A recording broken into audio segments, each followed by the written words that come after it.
my beautiful people. Is there one and only Lady J? If you have not subscribed, what are you waiting for, my darling people? Go and subscribe and smash the notification bell. Thank you and God bless you. My Bonga people, no, today's topic now about one guy wey say he don tire for Germany. He say he no know say na so Germany be. Say he dey call on all the Nigeria people, make they come help am so that make the deport am go Nigeria. Say he don tire, although na Yoruba na him take talk and the rest of the country know wetin him dey talk about. So I believe say some Yoruba people that dey watch me, they be my followers, so they go see wetin this guy dey try to talk. He say he don tire, he wan go back to Nigeria. Say he no know say na so Germany be. I go put the video for una make una see, because he say he no know say na so Germany be. So my ogbonge people, why I dey do this topic be say una know say this life e no balance. The life no balance o. I dey always dey talk and say the life e no balance, but people go dey feel say wetin Lady J dey talk so. Una know say Europe no where wey dey easy, you understand? No where wey dey easy. You know say, but if we dey tell our people, though, they feel say e no good, make you come back now, make you come back now, but they no dey know say no be lie we be dey talk, you understand? This guy, he say he don tire, like he wan go back to Nigeria. He no know say na so Europe matter, na so e be. Europe no easy, especially Germany. Na come hard pass Germany. E no easy. Who no go don't know, you understand?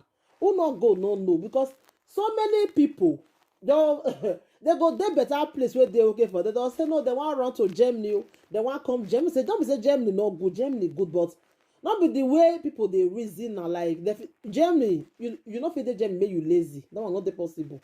Even though you not fair dey work before, my dear, you must work. Oh.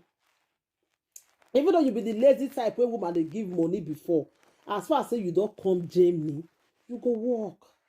So I believe say this guy, and I don't say and say go not come. You know, maybe you don't see woman now, you don't get a pay, you don't get documents, nothing. So all those one will come put fear for a body. You come begin they say you want to go back to Nigeria. Not be your fault, eh? Not be this guy fault at all. I know say that the frustration way Germany they give them, because if they not go grant you, if they tell you say make you come out, you not come out, they will come now, they will come told you by themselves, you know. So not be waiting expecting come they see, not be the way people. Don't say people they lie. If you want come Germany now, people not go tell you the truth. They say how it be, you understand? People not go tell you the truth. Now later you come they see say not be the way they reason now, not be so it be. You understand me? So I not to blame the guy. I know say now the frustration, all those things, now make and they say he want go back. I not to blame her. You understand me, my people? I not to blame the guy at all. So I just pity for him. He say he want go back. He not tire. In the call of Nigeria community, in the call of people, make the help him. Say he don't tire. He not fit again. That one be. I not do again. Like I want go back. Germany though they give am tough time. Germany they give am tough time. I make in they say he want go back. So my people. So I just like feel pity for him, because and they see many of them for here. If they say me they come out, say they can't go to look for person paper where they want to work. So many of them they here for risk, you know. I know say you know easy way be say you dey countries, you don't get documents, you don't get anything to waka, you know. They frustrated somehow, you understand? They frustrated somehow, because you dey country, you don't get documents, you don't get anything. I just want to advise our people say if you dey place, just try like some boys for here now they'll come dey also Igbo, they'll come dey also the day, you know, see the one will go marry a grandmama that day, because it doesn't say go not go come. If you not do this one, then go hard. Then go marry old woman. Me no say that place that all of them know say na fake. Nobody will not go know say that kind of thing na fake. I person go up say na a grandmama, young boy, you want go marry a grandmama, young boy of 20-something years. And because of say documents matter, then they cause all those things. You understand? So I just feel pity for this our brother. I know say some Yoruba people they go wash him. they go see wetin I dey try to talk, you understand? So they go watch and they'll see reason with the guy. I just feel like I feel pity for him because e no easy. E no easy when you dey place. You not get anything to waka. You not get any. As in, they go just frustrate you. It could even make you say you want to go back. So then they worry these boys. So if they say Europe is not say Europe now hard pass. Now all Europe now hard pass to find money. You must make sure say you also before the money go come they come.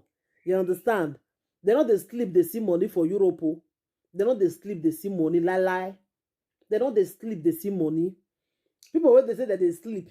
I remember one time for Italy, where be say one boy they waka with a friend. They tell a friend say in here say they say if you just come Italy, say nah girls go you put it for house, girls go they spend for you. But since when he take come, in the evil toast, they not the evil gree safe. In go evil toast, they don't go gree. He say so how the girls come to they spend money for person. It is all those trouble boys now. Na so they do them. It's not no say that they go they wash their face before they come to see guests where they give them money. It is na so a job be. In here they talk and me they follow them for back. You say they say guests for Italy that they spend money. Why be saying you now? Since when take come down, they never even see. If they evil toast, they don't go evil green. How they come to the friend that they give them the money. I tell and say continue to try, my brother. You never try way. Go they put trouser for yansh now. The boy can't laugh. My people. So Europe, easy. So anybody wey know this guy, any other Nigeria community, I beg, Mona share this video, I beg. Mona help me share this video. Don't be only to watch am. Share this video, make it go viral, please. Share am so that make Yoruba people make they see am, Nigeria community where they join all of them, so that make they help am, deport and go Nigeria. Thank you, everybody. Take care till I come your way next time again. I remember your one and only Lady J. If you have not subscribed, what are you waiting for, my darling people? Go and subscribe and smash the notification bell. Thank you. Bye. Orúkọ mi ni Elijah Amusan, ọmọ bíbí ọdún Òmu. Mo wá sí Italy 2016. Mo gbìyànjú document láti 2016 mi ò rí document gbà. Mo gbìyànjú láti gbà lawyer, mo lọ sí Roma, mo rí lawyer, mo lo lawyer Italy Modena. Mo gbìyànjú láti rí document gbà, mi ò rí document gbà. Gẹ̀rẹ̀gẹ̀rẹ̀ mo lò ọdún mẹ́rin láì ṣiṣẹ́, láì ṣe pocket money.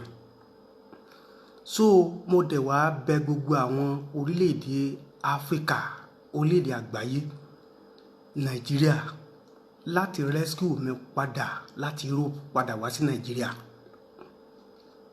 Mo bẹ̀ yín ní orúkọ ti Ọlọ́run, mi ò lè sọ jù báyìí lọ ọ̀rọ̀ orí fídíò ni.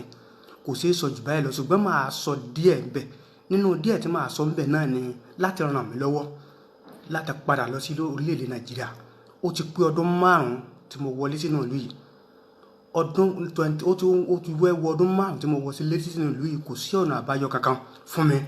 Mo gbìyànjú ọ̀pọ̀ ìgbà ni mo ń sọnù ogbó. Níbí báyìí mo wà ní Germany báyìí, ní Frankfurt, ní Bcos. Láti bí ọdún kan ni mo ti wà ní 2016 mo sign ní Frankfurt pé mo ń lọ sí orílẹ̀-èdè Nigeria. Wọn ò dá mi padà. Ọ̀pọ̀lọpọ̀ àwọn ènìyàn wọ́n ti dá padà. Mi ò mọ tí mo ṣe, mi ò mọ ẹ̀ṣẹ̀ mi. Ṣùgbọ́n mo wá bẹ̀bẹ̀ ẹ̀yin ìjọba Nigeria, ẹ̀yin ìjọba Africa láti rescue life mi, láti dá mi padà lọ sílé. Ó dùn mọ́ mi nínú láti padà, láti lọ rí àwọn ọmọ mi, láti ràn òbí mi. Tí n bá délé láyọ̀ máa dúpẹ́. Ọ̀nà tí ẹ fi lè ràn mí lọ́wọ́, ẹ bá mi gbé dìde. Mo wà ní Germany, mo wà ní Frankfurt. Èmi orúkọ mi ni Elijah Amusan. Mo bẹ̀ gbogbo European Union, European government láti rescue life mi back to my country. I beg everybody. Mo bẹ̀ European Union to rescue my life, go back to my country. I don't have documents from 5 years. I'm from Nigeria.